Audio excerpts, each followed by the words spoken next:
At ayan na nga mga kamadam, walang ulam. Kaya dali-dali tayong magluluto ng pang-ulam. Kaya ang aking dala lang dito, idilata lang.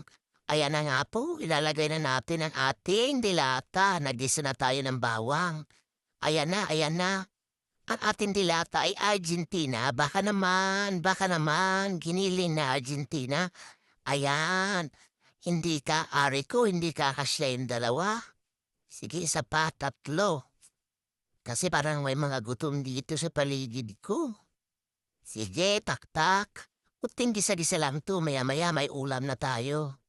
Gawin ko pala ngayon ay sisig na giniling na Argentina. Ito'y luto na rin to sa lata, punting init-init lang to. Pwede na to, ayan na nga po. Halo-halo, kunting halo-halo. Ayan, para ako dito, ano,